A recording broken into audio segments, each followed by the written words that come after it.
बात समझे, मैं शॉर्ट में इसको डिस्कशन करता हूँ। पीएम फसल बीमा योजना, तो आपका बेसिक टारगेट पहला क्या बना, मैं पहला टॉपिक दिया आपकी जितनी भी स्कीम्स हैं आप उसको टारगेट करेंगे, और जो थोड़ा सा बजट के रिलेवेंट हो, बजट से टारगेट करते हो, या बहुत बड़ा चेंजमेंट आने की बात हो वो, ठीक है ना। इसमें क्या हुआ था, एक्चुअली बजट में था, और दूसरा सारे स्टेट ने इसको धीरे धीरे अनएक्सेप्ट करना शुरू किया, एक्सेप्ट करने से मना कर दिया, तो बस इस कारण से ये न्यूज़ में था। तो देखते हैं हम लोग इसमें, देखना पहला क्या करा, किस स्टेट ने इसको लाइकली क्या किया था, मना किया था, रिफ्यूज़ किया था। जो पैसेज में लिखा था तो कौन सा पहला था, तो महाराष्ट्र। तो हम लोगों ने कहा था महाराष्ट्र ने रेफर किया था इन चीज़ों को। तो ये छोटा सा क्वेश्चन था, इजी क्वेश्चन में था कि कौन बहुत ज़्यादा न्यूज़ में था कि महाराष्ट्र क्या कर रहा है, और बाद में शायद गुजरात ने भी इसे बैकआउट किया था, उसने भी कहा था कि मुझे इसको एक्सेप्ट नहीं है, और उसने अपने प्रोविजन चेंज किए थे। तो फसल बीमा योजना, और क्या नेम था, नया नेम था, देखो दोनों रिलेट कर गए। पहली बात न्यूज़ में था, बाइकआउट चल रहा था, और बाइकआउट क्या था, एक ट्रेंड से हटना था। और दूसरा क्या हो चुका है यहाँ पर, दूसरा इसका नेम चेंज हुआ, यही पूछ लिया गया था क्या नेम था इसका। तो ये नेशनल एग्रीकल्चर इंश्योरेंस स्कीम पुरानी थी, उसका नेम चेंज करके फसल बीमा योजना कर दिया गया था। दोनों न्यूज़ में थे, और यही तो चल रहा है कि नेम में कन्वर्जन। वात्सल्य भी न्यूज़ में, वात्सल्य को भी एक बार देख लेना, वात्सल्य। फिर उसके बाद नॉर्थ ईस्ट स्टेट में हिंदी का जो अपोज किया जा रहा है वो भी न्यूज़ में, हिंदी का अपोज करके वहाँ पर कौन सा शेड्यूल है, शेड्यूल 8 की बातें चल रही हैं, तो थोड़ा सा हम लोग को वो अपना बेस रखना पड़ेगा। फिर क्या था, इसकी मैंने बताया था कि हम लोग हमेशा रखेंगे उसका कब स्टार्ट की गई थी, तो 2016 में इसको स्टार्ट किया गया था। हाँ देखो 3 क्वेश्चन तो बिल्कुल इजी थे, कोई टफ नहीं था। हाँ 2 क्वेश्चन को मैंने हर बार टफ बनाया, 2 क्वेश्चन हमेशा टफ रहेंगे। और कभी भी करंट अफेयर मान लिया करंट में, बट हमेशा आपके 2 से 3 क्वेश्चन रिलेट करेंगे उसकी हिस्ट्री से।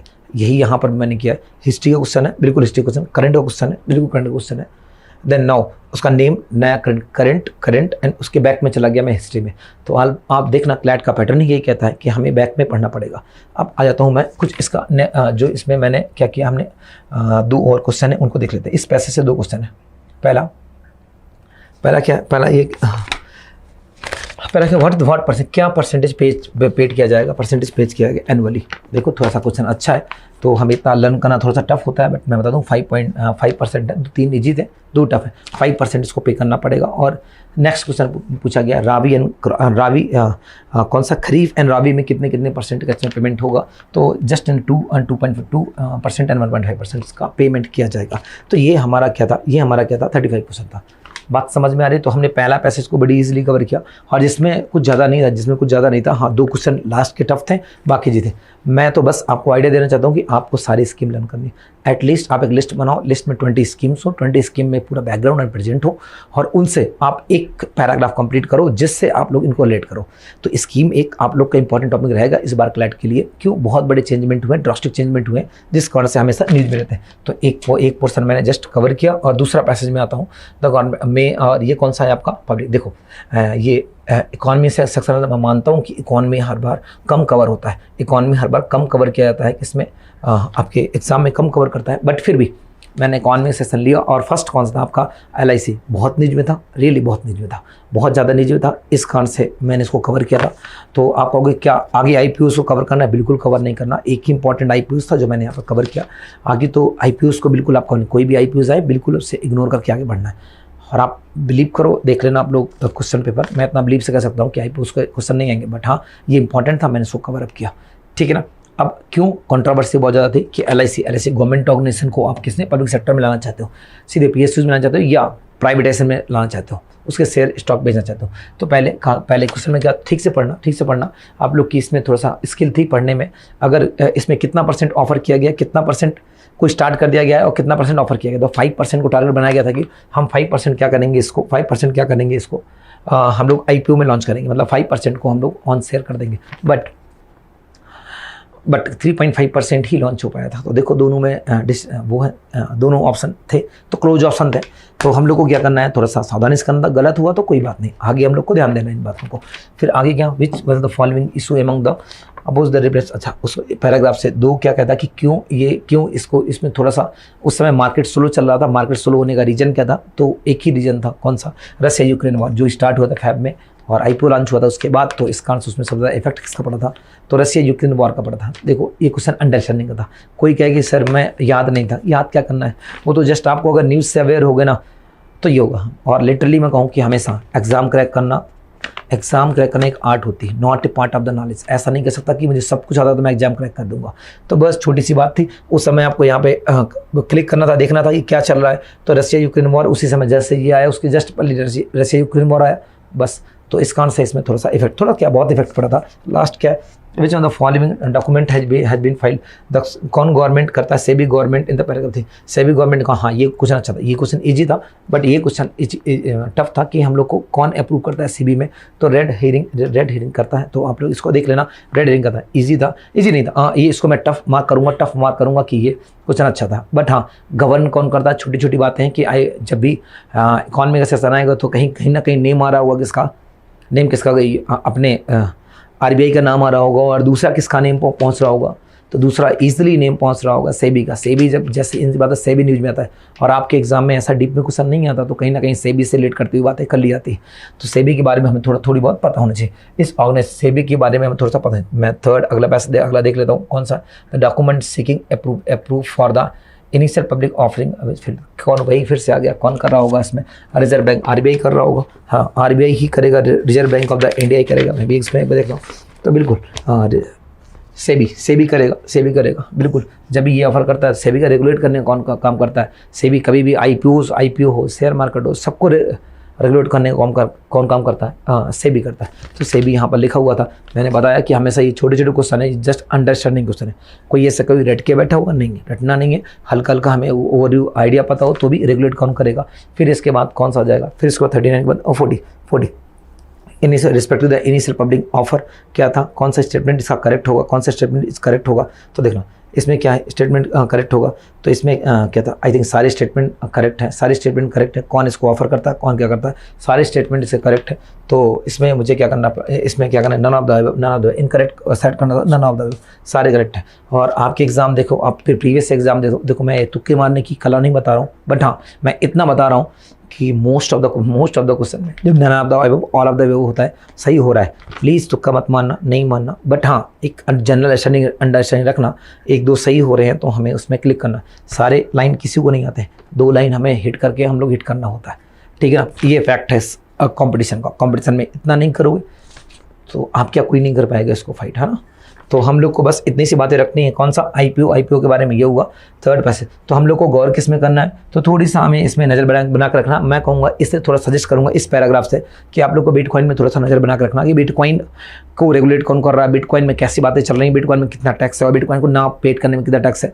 तो मैं इससे थोड़ा सा सजेस्ट करूँगा कि आप लोग को बिटकॉइन जो हर बार न्यूज़ में रहता है और बहुत सारी चीज़ आ रही है, लीगल है, गवर्नमेंट का कॉइन क्या है, तो इससे मैं सजेस्ट करूँगा कि आप लोग उसकी ओर थोड़ा सा अट्रैक्शन करना, आप लोग उसको भी थोड़ा सा नज़र में बना कर रखना, कहाँ पर वो हो रहा है, लीगलाइज हो रहा है, उन चीज़ों को भी एक बार नज़र बना कर रखना। बात समझ में आ रही है आपको। तो पैसेज में थर्ड में आता हूँ, इंडिया। अच्छा ये क्वेश्चन मैं दैट क्वेश्चन पे आ जाता हूँ। कौन कौन से क्वेश्चन थे देखते हैं। हाँ फूड सिक्योरिटी की बात की कि हमने फूड सेंड किया। तो देखो फूड जैसे मैंने सेंड किया था, हाँ वीट में बहुत सारी बातें चल रही हैं। तो शायद जिसने मेरी रेगुलर क्लास ली होगी, तो मैंने आपको जब वीट बैन हुआ था तो मैंने आपको कही थी बातें कि हमेशा वीट के बाद राइस बैन होगा। रीज़न क्या था, तो रीज़न मैंने जो उत्तर प्रदेश और बिहार में जो रेनफॉल कम हुई है, मैंने उसका रीज़न दिया था। तो बेसिकली छोटी छोटी बातें हैं कि यहाँ पर वीट की बात है, वीट एक्सपोर्ट की बात थी और वीट एक्सपोर्ट में बैन भी हुआ था। तो काफ़ी दिन तक वीट हो चुका था। वीट जब पहली बार हमने एक्सपोर्ट किया कहाँ पे, पाकिस्तान से पाकिस्तान के वाया हम लोग अफगानिस्तान में वीट दिया, डोनेट किया था।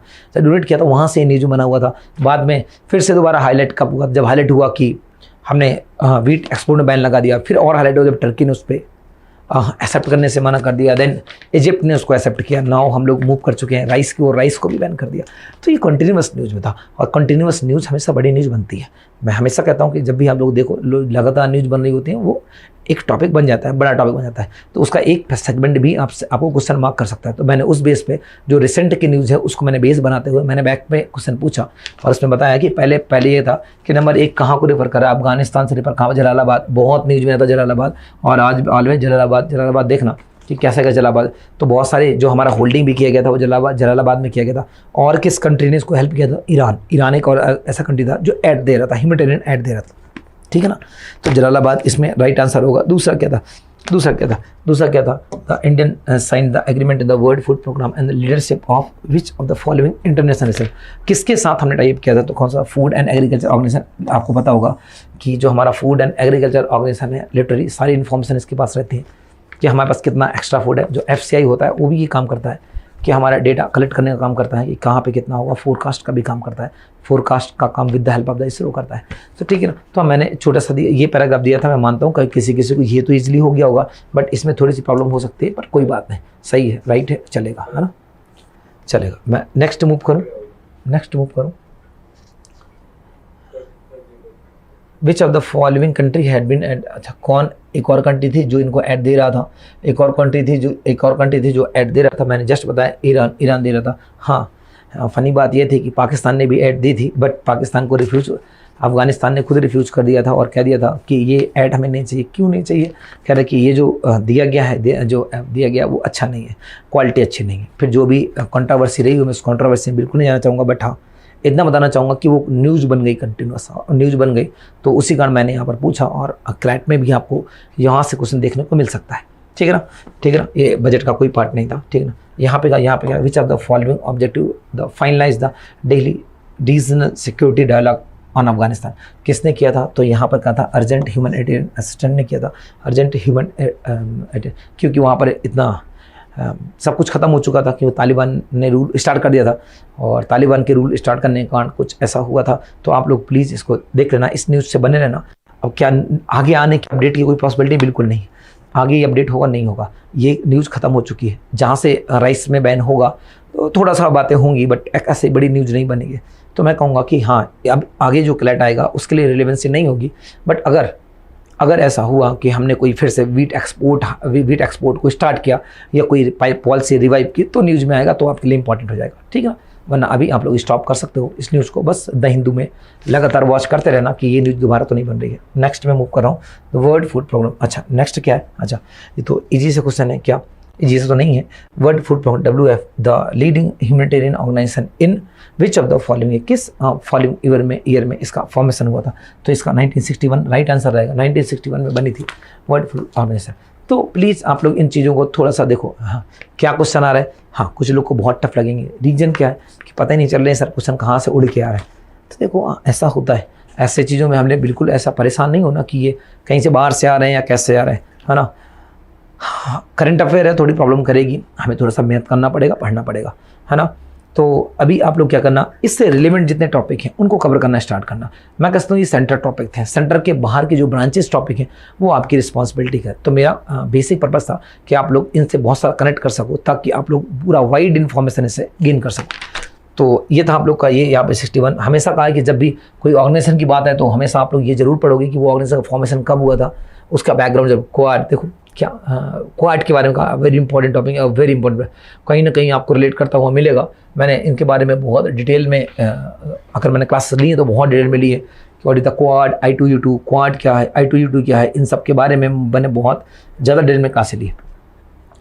तो देखो लेकिन क्वाड में नंबर ऑफ द मेंबर्स कितने हैं? 4 क्वाड के मेंबर हैं, और इनकी मीटिंग रिसेंटली कहाँ पर हुई थी? तो रिसेंटली इनकी मीटिंग कहाँ पर हुई थी? तो जापान पे हुई थी इनकी मीटिंग, जापान पे हुई थी। बेसिकली ये जापान पे हुई थी, और इसकी इनिशियल शुरुआत कब होती है? तो 2007 में, बट इसे दोबारा रिवाइव करते हैं शिंजो आबे साहब।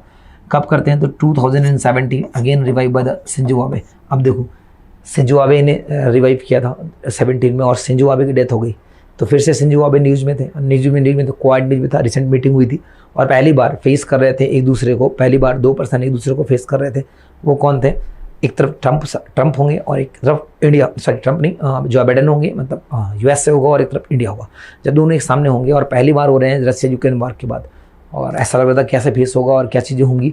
तो ये बहुत न्यूज़ में छाया रहा है, ठीक है ना, बहुत ज़्यादा न्यूज़ में छाया रहा क्वाड। और उसके बाद दूसरा ग्रुप बना सेम, मैंने कहा कि हमेशा रेफर करते हैं इन चीज़ों को। दूसरा ग्रुप बना कौन सा? I2U2 अभी नेम इनका दिया गया I2U2, और I2U2 दिया गया। इसमें 4 कंट्रीज़ थी, 4 कंट्रीज़ के डिटेल हम लोग ने काफ़ी हद तक देखें। I2U2 क्या है, कैसा ग्रुप है, हम लोगों ने सारे देखे, हमने तो लिस्टिंग भी की, और ऐसी लिस्ट बनाई है पूरी कि जिसमें सारे ऑर्गेनाइजेशन के बारे में देखा है। इस्लामिक स्टेट ऑर्गेनाइजेशन को भी देखा है, तो वो भी बहुत ज़्यादा न्यूज में रहा है। तो इस कारण से हम लोगों ने क्या किया, इसलिए मैं इसको बताया, और मैं इसको अभी नहीं बता सकता, वरना मैं एक पूरी लिस्ट बनाता आप लोग को और बताता कि कौन कौन सी आपको ऑर्गेनाइजेशन पढ़ने हैं और कौन से लेफ्ट करने हैं। और उनकी एक लिस्ट होती है, छोटी सी लिस्ट होती है, वो आप ले सकते हैं, आप लोग कोई भी स्टूडेंट इसको ईजिली एक्सेस कर सकता है, तो वो मिल जाएगा। तो आप लोग को यहाँ से टॉपिक, और मैं कह रहा हूँ लिटरली कर रहा हूँ, एक क्वेश्चन आपका इस बार क्लैट में मेरे हिसाब से आना चाहिए, एक ना एक ऑर्गेनाइजेशन से, और ऑर्गेनाइजेशन बहुत ज़्यादा इंपॉर्टेंट हो चुकी है। क्यों?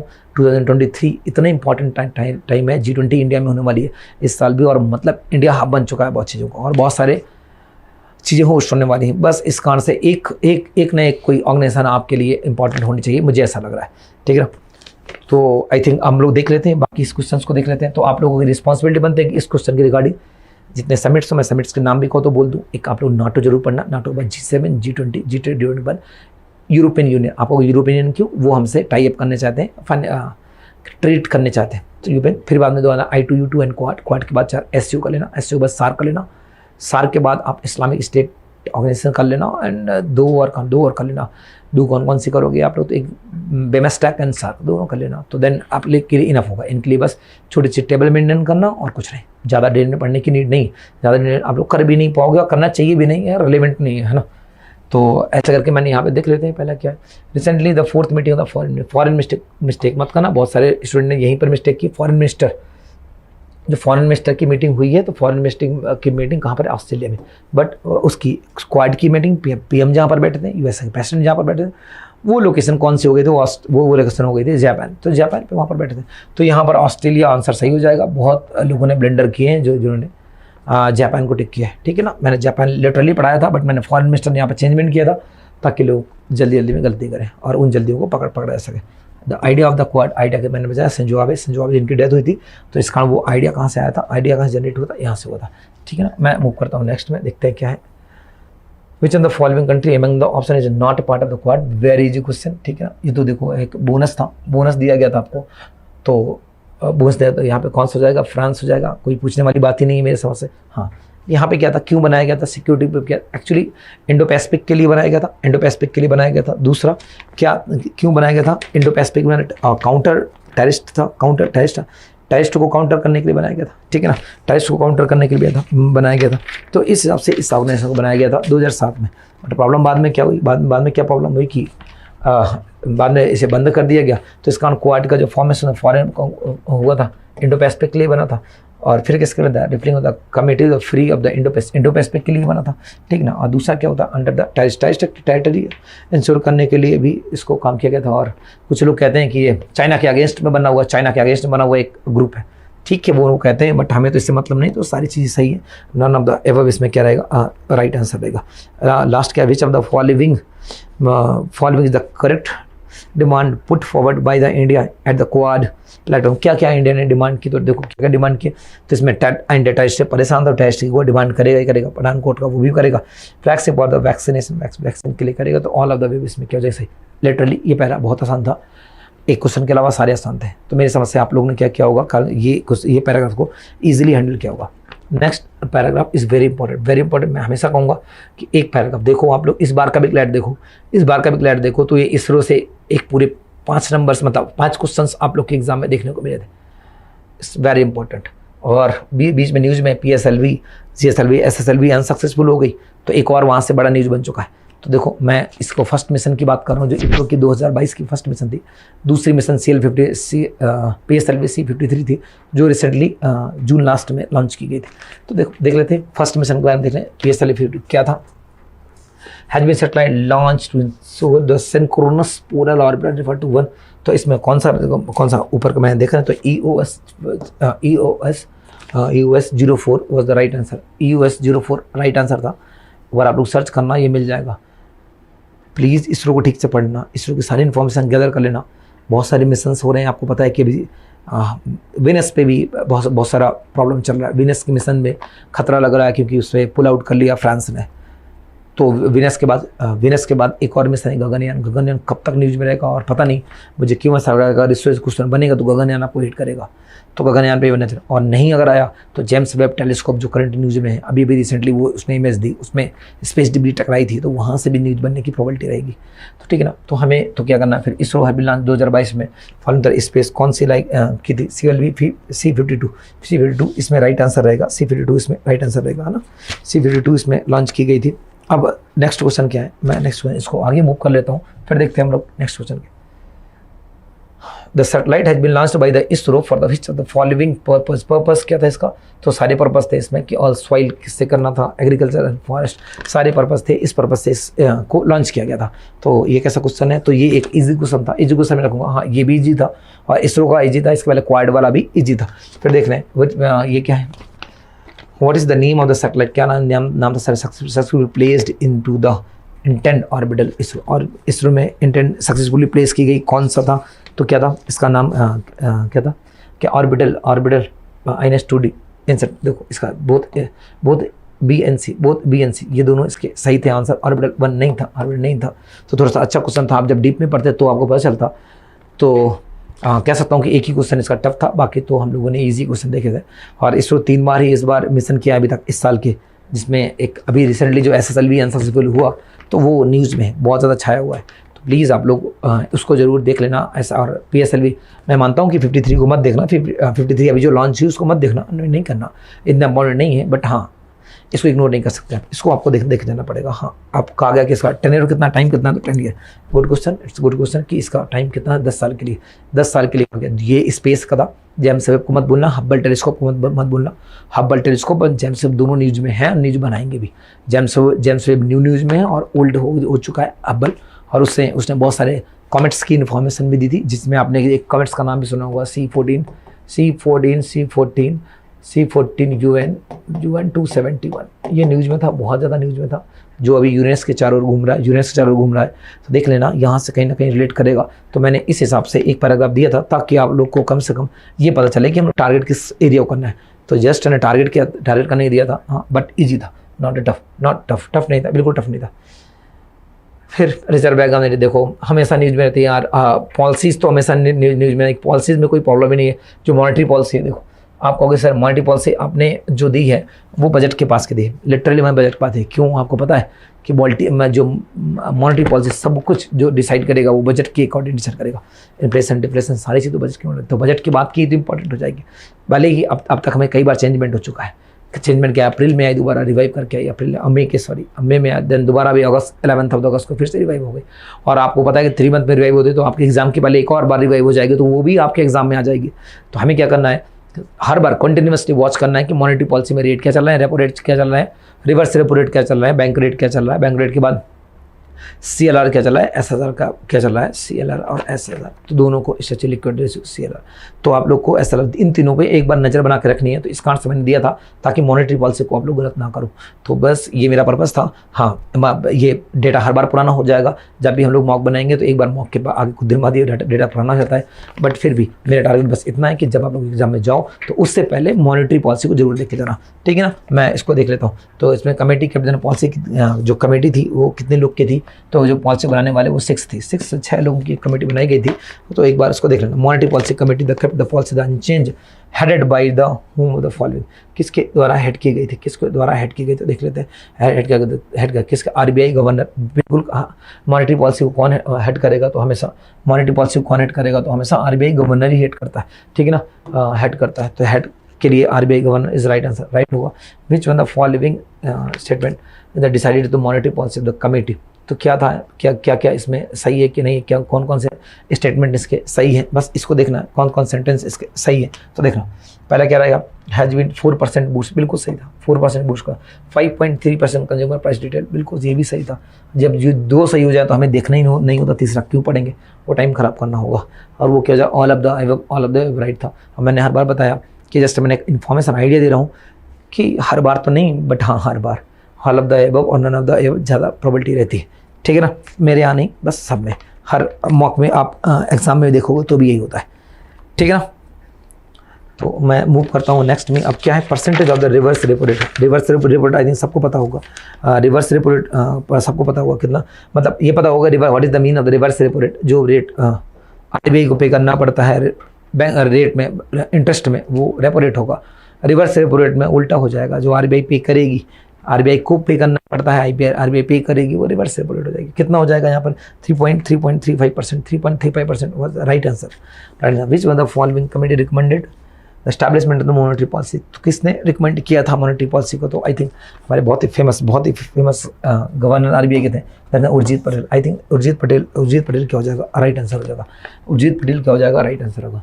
ठीक है ना। आप कहोगे इसका डिफिकल्टी लेवल क्या था? तो डिफिकल्टी लेवल रियली ठीक से नहीं पढ़ोगे तो नहीं कर पाओगे।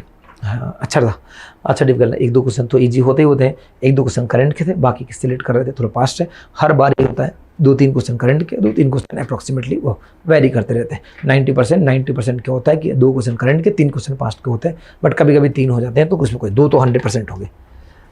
ठीक है, मैं Urjit Patel I think done. Now start with the passage number 7th passage में आता हूँ। India Thursday and organisation. देखो आप आओगे फिर से ऑर्गेनाइजेशन, बिल्कुल ऑर्गेनाइजेशन, मैंने कहा था ऑर्गेनाइजेशन हमेशा न्यूज़ में रहते हैं और हैं बहुत सारे। प्रॉब्लम क्या थी, हिजाब इशू में आया था। हिजाब इशू के बाद इंडिया में कश्मीर इशू आया। कश्मीर इशू के बाद हम लोग जो मुस्लिम के एनआरसी की थे, तो 1000 बार ये न्यूज़ में आया था। ओवैसी में आपने शायद मलेशिया का भी सुना होगा, मलेशिया ने अपोज किया था, महातुर मोहम्मद थे, उनने भी अपोज किया था।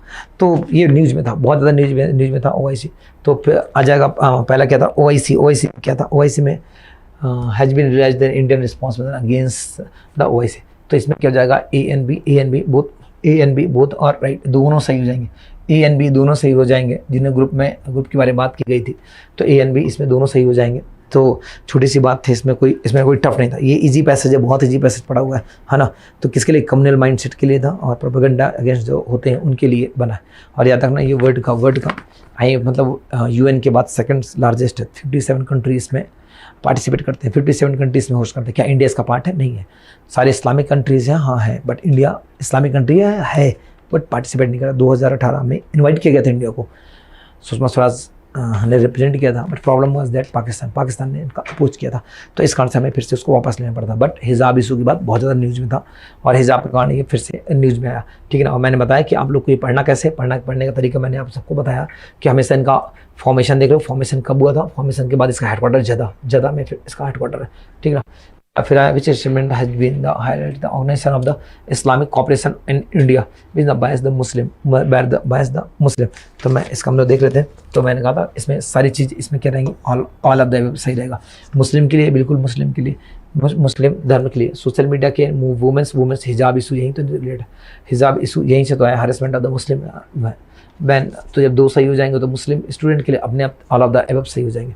फिर मैंने बताया हाईएस्ट वर्ल्ड में हाईएस्ट कितने 193 कहाँ पे, यूएन पे, मतलब वर्ल्ड बैंक पे, वर्ल्ड के पास है। तो उसके बाद नंबर ऑफ द किसके पास, सेकंड नंबर किसके पास है, इसी के पास है। कितने 57 कंट्रीज़ का एक ग्रुप है, वर्ल्ड सेकंड लार्जेस्ट ग्रुप है। हेडक्वार्टर जदा में है हेडक्वार्टर। तो इसका 64 का जदा में क्या बन जाएगा, इसका हेडक्वार्टर बन जाएगा। जदा में इसका headquarter. And last question is which of the following statement is incorrect in the organism. तो पहला क्या लिखा है, पहला स्टेटमेंट लिखा है OIC the second largest inter government organisation IMF गलत लिखा है। अगर यहाँ यूएन होता तो ये राइट होता, आईएमएफ नहीं होता, यहाँ पर यूएन लिखा होता है, यूनाइटेड नेशन, यूएन लिखा हो तो ये राइट होता है। यूएन का मतलब यूएन में कितने सेकंड, यूएन में कितने 193 कंट्री एंड सेकंड लार्जेस्ट। तो इस कारण से कौन सा इनकरेक्ट में कौन सा सही हो जाएगा, ये वाला आंसर हमारा सही हो जाएगा। आई थिंक आप लोगों ने इस एनालिसिस को देखा होगा, ठीक से देखा भी होगा और आप लोग को ये आइडिया भी हुआ होगा कि हम लोग को ये क्वेश्चन स्कोप क्या है इसका, कहाँ तक हमें ब्रॉड करना है, कौन कौन सी चीज़ों को हमें हाईलाइट करना है, कौन सी को ड्रॉप करना है। तो ये हमारा स्कोप था। जस्ट मैंने इन बातों को बताया कि इन टॉपिक्स से रिलेट करते हुए टॉपिक्स को हमें ज़्यादा फोकस करना है, करंट न्यूज़ से और जो आने वाली न्यूज़ है और पीछे की न्यूज़ है उनको। बस मेरा पर्पज़ यहाँ पे था। इतनी छोटी जो क्वेश्चन देने का पर्पज़ केवल यही था कि आप लोग कम से कम ये जज कर पाओ कि आप लोग को पढ़ना क्या है और किस टॉपिक की ओर फोकस करना है। ठीक है ना। तो आई थिंक हम इसको ओवर करते हैं, डन करते हैं। थैंक यू, धन्यवाद।